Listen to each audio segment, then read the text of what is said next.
ವಾರ್ತೆಗೆ ಸ್ವಾಗತ. ನಾನ್ ಶರ್ಮಿತಾ. ಸಂಪುಟ ವಿಸ್ತರಣೆಗೆ ಮುಹೂರ್ತ.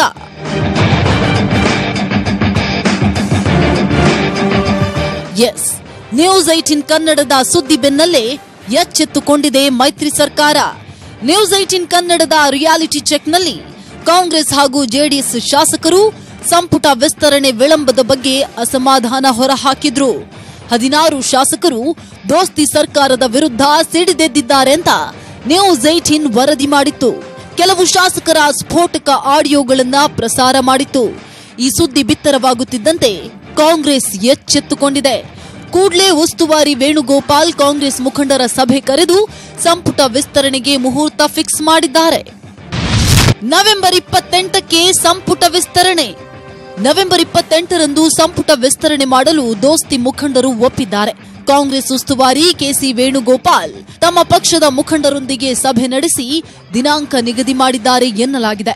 ನಿನ್ನೆಯೇ ಕೆಪಿಸಿಸಿ ಅಧ್ಯಕ್ಷ ದಿನೇಶ್ ಗುಂಡೂರಾವ್ ಜೆಡಿಎಸ್ ವರಿಷ್ಠ ದೇವೇಗೌಡರನ್ನ ಭೇಟಿ ಮಾಡಿ ವಿಸ್ತರಣೆ ದಿನಾಂಕದ ಬಗ್ಗೆ ಚರ್ಚೆ ನಡೆಸಿ ಬಂದಿದ್ರು.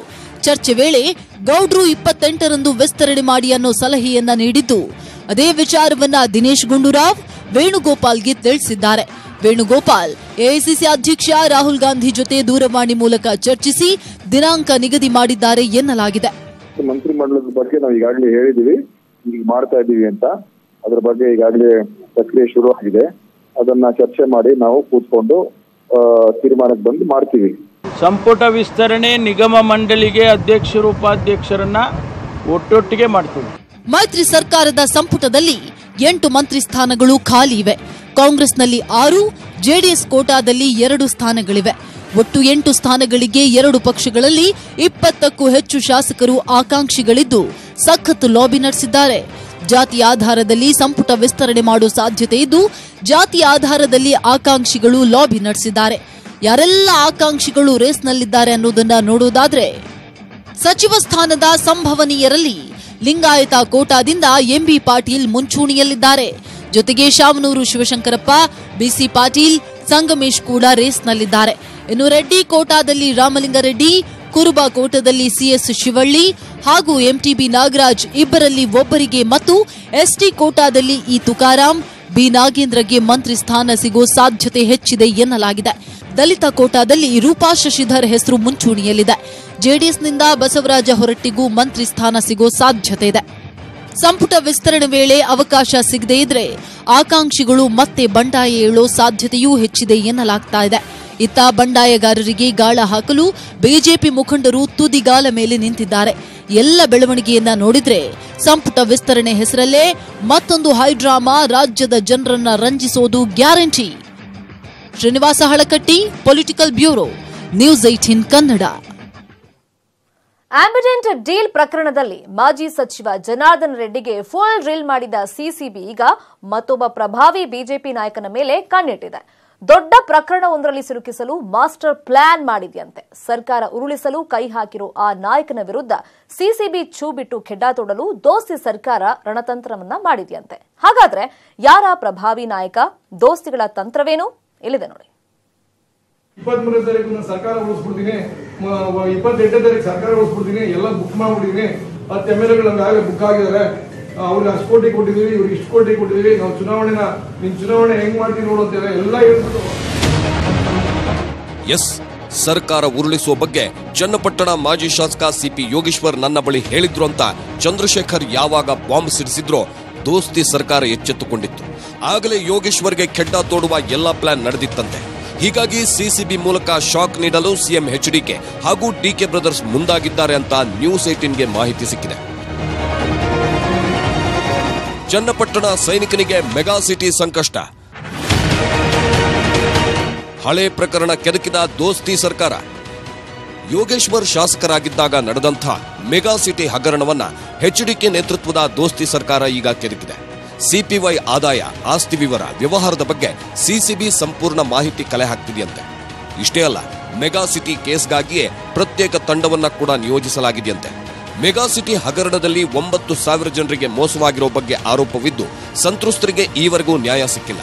ಹೀಗಾಗಿ ಹಗರಣದ ತನಿಖೆ ಆದ್ರೆ ಮಾಜಿ ಮಂತ್ರಿಗೆ ಸಂಕಷ್ಟ ಎದುರಾಗೋ ಸಾಧ್ಯತೆ ಇದೆ. Mega city developers and builders Bengaluru Mysuru ರಸ್ತೆಯ ಬಿಡದಿ ಬಳಿ 500 ಎಕರೆ ಭೂಮಿಯಲ್ಲಿ ನಿವೇಶನಗಳ ಹಂಚಿಕೆ ಭರವಸೆ ನೀಡಿತ್ತು. ಇದಕ್ಕಾಗಿ 1995ರಿಂದ 2006ರ ವೇಳೆಯಲ್ಲಿ ಸುಮಾರು 9,000 ಜನರಿಂದ 64 ಕೋಟಿ ರೂಪಾಯಿ ಸಂಗ್ರಹಿಸಿತ್ತು. ಬಳಿಕ ನಿವೇಶನವೂ ಇಲ್ಲದೆ ಹಣವನ್ನು ಮರಳಿಸದೆ ವಂಚನೆ ಎಸಗಿತ್ತು. ಅಂದಿನ ಶಾಸಕರಾಗಿದ್ದ ಸಿಪಿ ಯೋಗೇಶ್ವರ್ ವಿರುದ್ಧ ಈ ಯೋಜನೆಯಲ್ಲಿ ವಂಚಿಸಿದ ಆರೋಪ ಕೇಳಿಬಂದಿತ್ತು. ಸಿಪಿವೈ ವಿರುದ್ಧ 14 ಪ್ರಕರಣಗಳು ದಾಖಲಾಗಿದ್ವು. ಕಂಪನಿಗೆ ಸೇರಿದ 3 ಕೋಟಿ 8 ಲಕ್ಷ ರೂಪಾಯಿ ಲಪಟಾಯಿಸಿದ ಆರೋಪದಲ್ಲಿ ಗಂಭೀರ ವಂಚನೆಗಳ ತನಿಖೆ ಸಂಸ್ಥೆ ಆರೋಪ ಪಟ್ಟಿ ಸಲ್ಲಿಸಿತ್ತು. ಎಚ್ಡಿಕೆ ಡಿಕೆ ಬ್ರದರ್ಸ್ ಸ್ಕೆಚ್ಗೆ ಕಂಗಾಲಾಗಿರೋ ಯೋಗೇಶ್ವರ್ ಚನ್ನಪಟ್ಟಣಕ್ಕೂ ಹೋಗದೆ ಬೆಂಗಳೂರಲ್ಲೇ ಠಿಕಾಣಿ ಹೂಡಿದ್ದಾರೆ. ಯಾರ ಕೈಗೂ ಸಿಗದೆ ಟೆನ್ಷನ್ನಲ್ಲೇ ಕಾಲ ಕಳೆದಿದ್ದಾರೆ. ಮೆಗಾ ಸಿಟಿ ಹಗರಣ ಯೋಗೇಶ್ವರ್ಗೆ ಉರುಳಾಗುತ್ತಾ ಕಾದು ನೋಡಬೇಕು. ವೆಂಕಟೇಶ್, ನ್ಯೂಸ್ 18 ಕನ್ನಡ, ರಾಮನಗರ. ಸಿಎಂ ಸ್ಥಾನ ಕೊಟ್ರೆ ನಿಭಾಯಿಸಲು ಸಿದ್ಧ ಅಂತ ಡಿಸಿಎಂ ಪರಮೇಶ್ವರ್ ಹೊಸ ಬಾಂಬ್ ಅನ್ನು ಸಿಡಿಸಿದ್ದಾರೆ. ಡಿಸಿಎಂ ಮಾತಿಗೆ ತಿರುಗೇಟನ್ನ ಕೊಟ್ಟಿರೋ ಸಿಎಂ ಎಚ್ಡಿಕೆ, ಮುಖ್ಯಮಂತ್ರಿ ಸ್ಥಾನ ಯಾರಿಗೂ ಕೂಡ ಶಾಶ್ವತ ಅಲ್ಲ, ರಾಜ್ಯದಲ್ಲಿ ಸಿಎಂ ಆಗೋ ಅರ್ಹತೆ ತುಂಬಾ ಜನರಿಗಿದೆ ಅಂತ ಹೇಳಿದ್ದಾರೆ.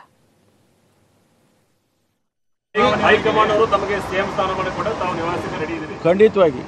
ಹೈಕಮಾಂಡ್ ಅವರು ತಮಗೆ ಸಿಎಂ ಸ್ಥಾನವನ್ನು ಕೂಡ ತಾವು ನಿವಾಸಕ್ಕೆ ರೆಡಿ ಇದ್ದೀರಿ? ಖಂಡಿತವಾಗಿ. ಯಾರಿಗೂ ಮುಖ್ಯಮಂತ್ರಿಯ ಸ್ಥಾನ ಶಾಶ್ವತ ಅಲ್ಲ ಅಲ್ವೇ?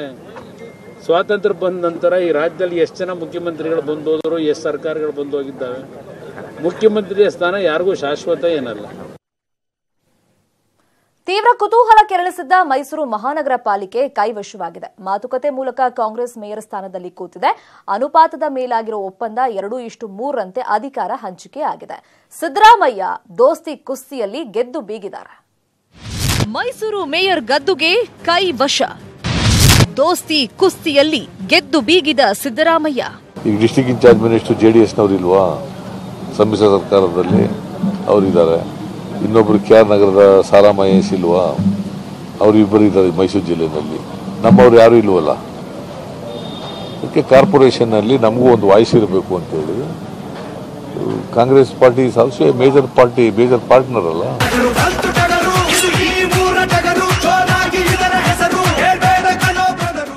ಮೈಸೂರು ಮಹಾನಗರ ಪಾಲಿಕೆ ಮೇಯರ್ ಸ್ಥಾನದ ಕುಸ್ತಿಯಲ್ಲಿ ಮಾಜಿ ಸಿಎಂ ಸಿದ್ದರಾಮಯ್ಯ ಗೆದ್ದು ಬೀಗಿದ್ದಾರೆ. ಕಾಂಗ್ರೆಸ್ ಪಕ್ಷಕ್ಕೆ ಮೇಯರ್ ಸ್ಥಾನ ಬೇಕೇ ಬೇಕು ಅಂತ ದನಿ ಎತ್ತಿದ ಸಿದ್ದರಾಮಯ್ಯ ದೊಡ್ಡಗೌಡ್ರ ಮನವೊಲಿಸಿ ಮೇಯರ್ ಸ್ಥಾನವನ್ನ ತಮ್ಮ ಕೈವಶ ಮಾಡಿಕೊಂಡಿದ್ದಾರೆ. ಜೆಡಿಎಸ್ ಸಚಿವರ ಮುನಿಸು, ಕೈ ಸಂಭ್ರಮ. ದೋಸ್ತಿ ಆಟದಲ್ಲಿ ಮುದುಡಿದ ಕಮಲ. 2:3 ಅನುಪಾತದಲ್ಲಿ ಅಧಿಕಾರ ಹಂಚಿಕೆ. ಬಿಜೆಪಿ ಅತಿ ಹೆಚ್ಚು 22 ಸ್ಥಾನ ಪಡೆದಿದ್ರು ಮಹಾನಗರ ಪಾಲಿಕೆ ಆಡಳಿತ ಮೈತ್ರಿಗೆ ಫಿಕ್ಸ್ ಆಗಿತ್ತು.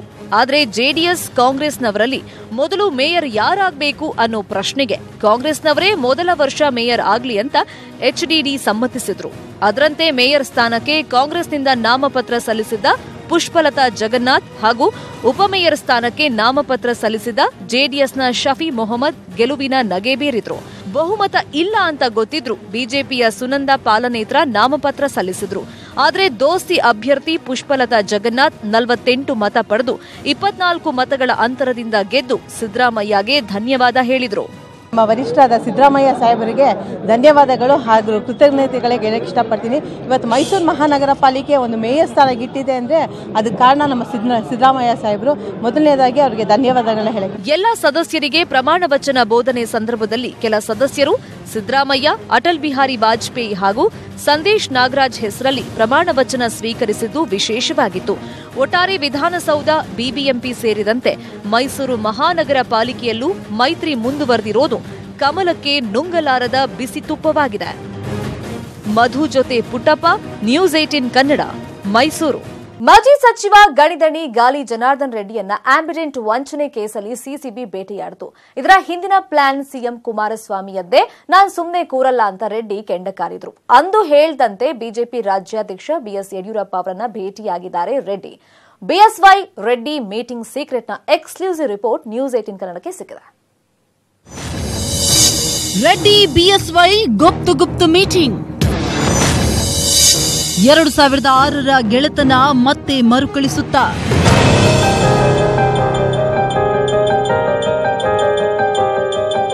ರಾಜಕೀಯ ಮತ್ತು ಖಾಕಿ ಕೋಟೆಯಲ್ಲಿ ಸದ್ಯ ಗಾಲಿ ಜನಾರ್ದನ ರೆಡ್ಡಿಯದ್ದೇ ಬಿಸಿ ಚರ್ಚೆ. ರೆಡ್ಡಿ ಬಂಧನದ ಹಿಂದೆ ಸಿಎಂ ನೆರಳಿದೆ ಅನ್ನೋದು ಜನಾರ್ದನ ರೆಡ್ಡಿಯ ಗಂಭೀರ ಆರೋಪ.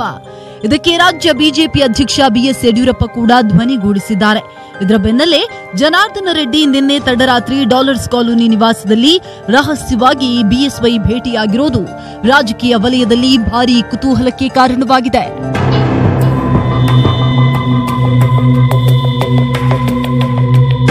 ಯಡಿಯೂರಪ್ಪ ಭೇಟಿ ಮಾಡಿದ ಜನ ಹಲವು ಮಹತ್ವದ ವಿಚಾರ ಬಗ್ಗೆ ಚರ್ಚೆ ಮಾಡಿದ್ದಾರಂತೆ.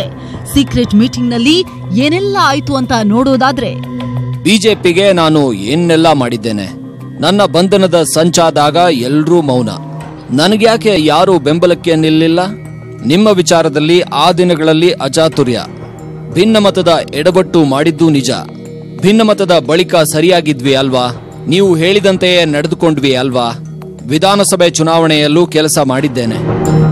ನೀವಿನ್ನೂ ಹೆದರಬೇಡಿ, ನಿಮ್ಮ ಜೊತೆ ಇರ್ತೇವೆ. ಈಗ ನೀವು ಮುಂದೆ ಯೋಗೇಶ್ವರ್ ಬಿಜೆಪಿ ನಾಯಕರನ್ನ ಮಾನಿಟರ್ ಮಾಡ್ತಿದ್ದಾರೆ. ಸಿಎಂ ಎಚ್ಡಿಕೆಯಿಂದ ಸೇಡಿನ ರಾಜಕೀಯ ಮಾಡೋದಕ್ಕೆ ನಾವು ಬಿಡೋದಿಲ್ಲ. ಇನ್ನು ಮುಂದೆ ನಾವು ಅಗ್ರೆಸಿವ್ ಆಗಿರೋಣ. ದೋಸ್ತಿ ಸರ್ಕಾರದಿಂದ ಸೇಡಿನ ರಾಜಕಾರಣ ಆಗ್ತಿದೆ. ನೀವು ಕಾನೂನು ಹೋರಾಟ ಮಾಡಿ, ನಿಮಗೆ ನಮ್ಮ ಬೆಂಬಲ ಇರುತ್ತೆ. ಸಿಎಂ ಜೊತೆ ಡಿಕೆಶಿಯು ಸೇರ್ಕೊಂಡಿದ್ದಾರೆ. ಇವರ ಆಟಕ್ಕೆ ಬ್ರೇಕ್ ಹಾಕೋದು ಗೊತ್ತು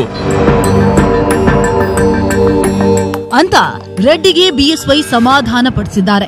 ಇಂದು ಬೆಂಗಳೂರಿನಲ್ಲಿ ಮಾತನಾಡಿದ ಬಿಎಸ್ವೈ, ರೆಡ್ಡಿ ಪರ ವಿರೋಧವಲ್ಲ, ಸಮರ್ಥನೆಯೂ ಅಲ್ಲ ಅಂತ ಪರೋಕ್ಷವಾಗಿ ರೆಡ್ಡಿ ಪರ ಬ್ಯಾಟಿಂಗ್ ಮಾಡಿದ್ರು. ನಾವೇಳಿರೋದೇನು, ಸಿಸಿಬಿಯನ್ನ ದುರ್ಬಳಕೆ ಮಾಡ್ಕೋಬಾರ್ದು ಅಂತ ಹೇಳಿದೀವಿ ಅಷ್ಟೇ. ಜನಾರ್ದನ ರೆಡ್ಡಿ ಪರ ವಿರುದ್ಧ ಅಲ್ಲ. ಅವ್ರ ಬಗ್ಗೆ ಏನಾದರೂ ಕಂಪ್ಲೇಂಟ್ ಇದ್ರೆ, ಅದರಲ್ಲಿ ಸತ್ಯಾಂಶಗಳಿದ್ರೆ ನ್ಯಾಯಾಲಯ ತೀರ್ಮಾನ ತಗೊಳುತ್ತೆ. ಆದರೆ ಅವ್ರು ನಡ್ಕೊಂಡಂಥ ರೀತಿ, ಅವ್ರನ್ನ ಬಂಧನ ಮಾಡಿದಂಥ ರೀತಿ, ಕಿರುಕುಳ ಕೊಟ್ಟಂಥ ರೀತಿ ಯಾರನ್ನು ಒಪ್ಪೋದಂತ ಅಲ್ಲ ಅನ್ನೋ ಮಾತನ್ನು ನಾನು ಭಾಳ ಸ್ಪಷ್ಟವಾಗಿ ಹೇಳಿದ್ದೇನೆ. ಅದು ನನ್ನ ಸ್ಪಷ್ಟವಾದ ನಿಲುವು. ನಾನು ಅವನು ಸಮರ್ಥನೆ ಮಾಡ್ಕೊಳ್ಳೋದಲ್ಲ. ಕೋರ್ಟ್ ಕೇಸ್ ಇದೆ, ಏನು ನಡೀಲಿ. ಆದರೆ ಸಿಸಿಬಿಯನ್ನು ಈ ರೀತಿ ದುರ್ಬಳಕೆ ಮಾಡ್ಕೊಳ್ಳುವಂಥದ್ದು ನಿರಂತರವಾಗಿ ನಡೀತಾ ಇದೆ. ಅದಕ್ಕೆ ತಾಜಾ ಉದಾಹರಣೆ ಅಂದರೆ ಜನಾರ್ದನ ರೆಡ್ಡಿ. ಮತ್ತೆ ಗರಿಗೆದರುತ್ತಾ ಆಪರೇಷನ್ ಕಮಲ. ಎಚ್ಡಿಕೆ ವಿರುದ್ಧ ಸೇಡು ತೀರಿಸಿಕೊಳ್ತಾರ ರೆಡ್ಡಿ. ಮೂಲಗಳ ಪ್ರಕಾರ ಸಂಪುಟ ವಿಸ್ತರಣೆ ಬಳಿಕ ಅತೃಪ್ತ ಶಾಸಕರ ಸಂಪರ್ಕ ಮಾಡುವ ಬಗ್ಗೆ ಚರ್ಚೆ ನಡೆದಿದ್ಯಂತೆ. ಆ ಮೂಲಕ ಸಿಎಂ ಕುಮಾರಸ್ವಾಮಿಯನ್ನ ಕುರ್ಚಿಯಿಂದ ಕೆಳಗಿಳಿಸುವ ಮಾಸ್ಟರ್ ಪ್ಲಾನ್ ಕೂಡ ಆಗಿದೆ ಅಂತ ಹೇಳಲಾಗ್ತಾ ಇದೆ. ಆದರೆ ಯಡಿಯೂರಪ್ಪ ಅವರೇನೋ ರೆಡ್ಡಿಯ ಬೆಂಬಲಕ್ಕೆ ನಿಲ್ತೀನಿ ಎಂದಿದ್ದಾರೆ. ಬಿಜೆಪಿ ಹೈಕಮಾಂಡ್ ಜನಾರ್ದನ ರೆಡ್ಡಿಯನ್ನ ಒಪ್ಪುತ್ತಾ ಅನ್ನೋದೇ ಸದ್ಯದ ಕುತೂಹಲ. Chidanand Patel, political bureau, news 18 Kannada. ನನಗೆ ಅನಾಯಾಸ ಮರಣ ಬೇಕು, ಅದೊಂದೇ ನಾನು ಬಯಸೋದು ಅಂತ ಮಾಜಿ ಪ್ರಧಾನಿ ದೇವೇಗೌಡರು ಹೇಳಿಕೆಯನ್ನ ಕೊಟ್ಟಿದ್ದಾರೆ. ನನಗೆ ಅನಾಯಾಸ ಮರಣ ಬೇಕು, ಅದೊಂದನ್ನೇ ನಾನು ಬಯಸೋದು ಅಂತ ದೇವೇಗೌಡರು ಇವತ್ತು ಹೇಳಿಕೆಯನ್ನ ಕೊಟ್ಟಿದ್ದಾರೆ. ಅನಾಯಾಸವಾಗಿ ನಾನು ಸಾಯಬೇಕು ಅನ್ನೋದು ಅವರ ಮಾತಿನ ತಾತ್ಪರ್ಯ. ಈ ರೀತಿಯಾಗಿ ಮಾಜಿ ಪ್ರಧಾನಿ ದೇವೇಗೌಡರು ಹೇಳಿಕೆಯನ್ನ ಕೊಟ್ಟಿದ್ದಾರೆ. ಆದ್ರೆ ನಾನು ರಾಜಕೀಯವನ್ನ ಮಾತ್ರ ಯಾವುದೇ ಕಾರಣಕ್ಕೂ ಬಿಡೋದಿಲ್ಲ ಅಂತ ಕೂಡ ದೇವೇಗೌಡರು ಇವತ್ತು ಹೇಳಿಕೆಯನ್ನ ಕೊಟ್ಟಿದ್ದಾರೆ. ತನಗೆ ಶಕ್ತಿ ಇರೋ ತನಕ ರಾಜಕೀಯದಲ್ಲಿ ನಾನು ಇರ್ತೀನಿ, ರಾಜಕೀಯ ಆಗಲ್ಲ ಅಂತ ನನಗೆ ಅನ್ನಿಸ್ದಾಗ ವಿಶ್ರಾಂತಿಯನ್ನ ಪಡ್ಕೊಳ್ತೀನಿ ಅಂತ ದೇವೇಗೌಡರು ಹೇಳಿಕೆಯನ್ನ ಕೊಟ್ಟಿದ್ದಾರೆ. ಅದ್ರ ಜೊತೆಗೆ ನಾನ್ ಮೋಸ ಮಾಡಿಲ್ಲ, ಭ್ರಷ್ಟಾಚಾರ ಕೂಡ ಮಾಡಿಲ್ಲ ಅಂತ ಬೆಂಗಳೂರಲ್ಲಿ ಜೆಡಿಎಸ್ ವರಿಷ್ಠ ದೇವೇಗೌಡರು ಈ ಹೇಳಿಕೆಗಳನ್ನ ಕೊಟ್ಟಿರೋದು. ಮನೆ ಅಂಗಳದಲ್ಲಿ ಮಾತುಕತೆ ಅಂತ ಕಾರ್ಯಕ್ರಮ ನಡೀತಾ ಇತ್ತು. ಆ ಕಾರ್ಯಕ್ರಮದಲ್ಲಿ ಎಚ್ಡಿಡಿ ಈ ಮಾತುಗಳನ್ನ ಹೇಳಿದ್ದಾರೆ. ಕನ್ನಡ ಮತ್ತು ಸಂಸ್ಕೃತಿ ಇಲಾಖೆ ಈ ಕಾರ್ಯಕ್ರಮವನ್ನ ಆಯೋಜನೆ ಮಾಡಿತ್ತು. ಇದರಲ್ಲಿ ತಮ್ಮ ಮನದಾಳವನ್ನ ದೇವೇಗೌಡರು ಬಿಚ್ಚಿಟ್ಟಿದ್ದಾರೆ. ಒಂದು, ನನಗೆ ಅನಾಯಾಸವಾಗಿ ಸಾವು ಬರಬೇಕು ಅಂತ, ಇನ್ನೊಂದು, ರಾಜಕೀಯ ಮಾತ್ರ ನಾನು ಬಿಡೋಲ್ಲ, ಶಕ್ತಿ ಇರೋ ತನಕ ಅಂತ ಕನ್ನಡ ಮತ್ತು ಸಂಸ್ಕೃತಿ ಇಲಾಖೆ ಆಯೋಜಿಸಿದ್ದ ಕಾರ್ಯಕ್ರಮದಲ್ಲಿ ದೇವೇಗೌಡರು ಹೇಳಿಕೆಯನ್ನ ಕೊಟ್ಟಿರೋದು. ಗಜ ಚಂಡಮಾರುತದ ಆರ್ಭಟ ತಮಿಳುನಾಡಿನ ಜನರನ್ನ ತತ್ತರಿಸಿ ಹೋಗುವಂತೆ ಮಾಡಿದೆ. ನಿನ್ನೆಯಷ್ಟೇ 23 ಜನರ ಸಾವಿಗೆ ಕಾರಣವಾಗಿದ್ದ ಚಂಡಮಾರುತ ಇವತ್ತು ಕೂಡ ಹಲವು ಜನರ ಉಸಿರನ್ನೇ ನಿಲ್ಲಿಸಿದೆ. ನಿನ್ನೆಯಷ್ಟು ಆರ್ಭಟ ಇರದಿದ್ರೂ ಸರಣಿ ಸಾವು ಮಾತ್ರ ನಿಂತಿಲ್ಲ. ಇದು ತಮಿಳುನಾಡು ಪಾಡಾದ್ರೆ ಇತ್ತ ಕೇರಳದಲ್ಲಿ ನಾಳೆ ಭಾರೀ ಮಳೆಯಾಗೋ ಮುನ್ಸೂಚನೆ ಸಿಕ್ಕಿದೆ.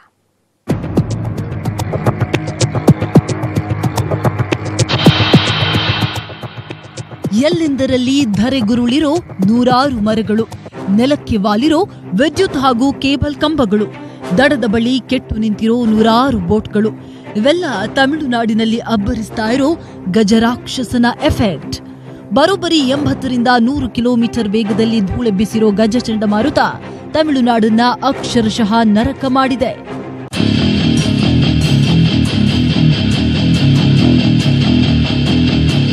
ನಿನ್ನೆಯ ರಣಭೀಕರ ಗಜ ಚಂಡಮಾರುತಕ್ಕೆ ಬರೋಬ್ಬರಿ 23 ಜನರು ಪ್ರಾಣ ಬಿಟ್ಟಿದ್ರು.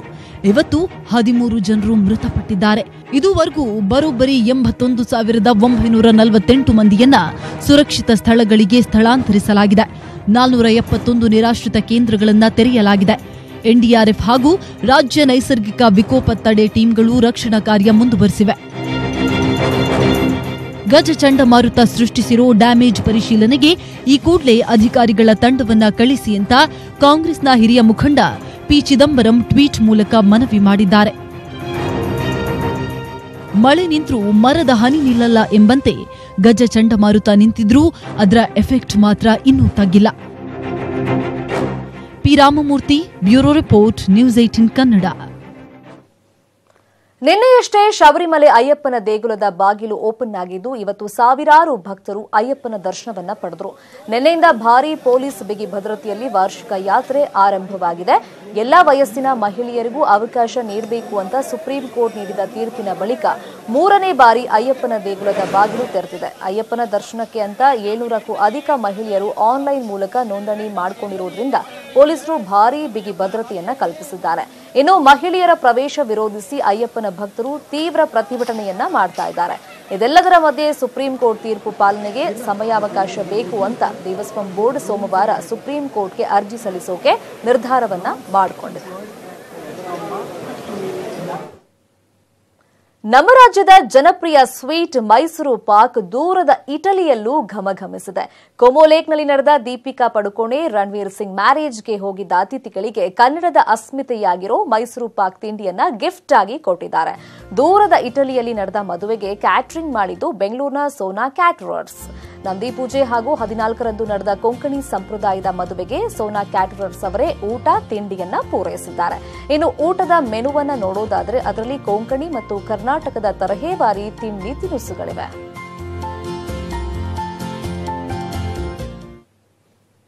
ಹಾಗಾದ್ರೆ ದೀಪಿಕಾ ಮದುವೆಯಲ್ಲಿ ಯಾವ್ಯಾವ ರೀತಿಯ ಖಾದ್ಯಗಳಿದ್ವು ಅನ್ನೋದರ ಮಾಹಿತಿ ನ್ಯೂಸ್ 18 ಕನ್ನಡಕ್ಕೆ ಲಭ್ಯವಾಗಿದೆ. ಬೆಂಗಳೂರಿನ ಸೋನಾ ಕ್ಯಾಟರರ್ಸ್ನಿಂದ ದೀಪಿಕಾ ಮದುವೆಗೆ ಆಹಾರದ ವ್ಯವಸ್ಥೆಯನ್ನ ಮಾಡಲಾಗಿತ್ತು. ದೀಪಿಕಾ ಮದುವೆಯಲ್ಲಿದ್ದ ಖಾದ್ಯಗಳು ಯಾವ್ಯಾವು ಅಂತ ನೋಡೋದಾದ್ರೆ ಆಲೂಗಡ್ಡೆ, ಕ್ಯಾಪ್ಸಿಕಮ್ ಹಾಗೇನೆ ಹೂಕೋಸಿನ ಬಜ್ಜಿ ಇತ್ತು. ಇನ್ನು ಬೀನ್ಸ್ ಪಲ್ಯ ಹಾಗೇನೆ ಆಲೂಗಡ್ಡೆ ಕರಿ ಇತ್ತು. ಮಾವಿನಕಾಯಿ ಹಾಗೇನೆ ಪೈನಾಪಲ್ ಸಲಾಡ್ ಕೂಡ ಇತ್ತು. ಅದ್ರ ಜೊತೆಗೆ ಪುಳಿಯೋಗರೆ, ಪೂರಿ, ಸಾಗು, ಖೀರ್ ಹಾಗೇನೆ ಚಿರೋಟಿ, ಹೋಳಿಗೆ, ಲಾಡು, ಹೆಸರುಬೇಳೆ ಹಾಗೇನೆ ಸೌತೆಕಾಯಿ ಕೋಸಂಬರಿ ಕೂಡ ಇತ್ತು. ಇನ್ನು ಕ್ಯಾರೆಟ್ ಹಾಗೇನೆ ಟೊಮ್ಯಾಟೊ ಕೋಸಂಬರಿ ಕೂಡ ಮದುವೆಯಲ್ಲಿ ಸ್ಪೆಷಲ್ ಆಗಿ ಮಾಡಿಸಿದ್ರು. ಇನ್ನು ಉಪ್ಪಿನಕಾಯಿ, ಹಪ್ಪಳ, ಅನ್ನ ಇತ್ತು. ಹಾಗೇನೆ ಸಾಂಪ್ರದಾಯಿಕ ಕೊಳಂಬು, ಕೊಂಕಣಿಯ ಒಂದು ಸಾಂಬಾರ್, ಜೊತೆಗೆ ರಸಂ ಇತ್ತು, ಮಸಾಲಾ ಮಜ್ಜಿಗೆ ಇತ್ತು, ಮದ್ಗನೆ ಖೀರು ಕೂಡ ಇತ್ತು. ಇದು ಇವತ್ತಿನ ಅಗ್ರ ರಾಷ್ಟ್ರೀಯ ವಾರ್ತೆ. ನ್ಯೂಸ್ 18 ಕನ್ನಡ, ಜಾಲ ನಮ್ಮದು, ಬಲ ನಿಮ್ಮದು.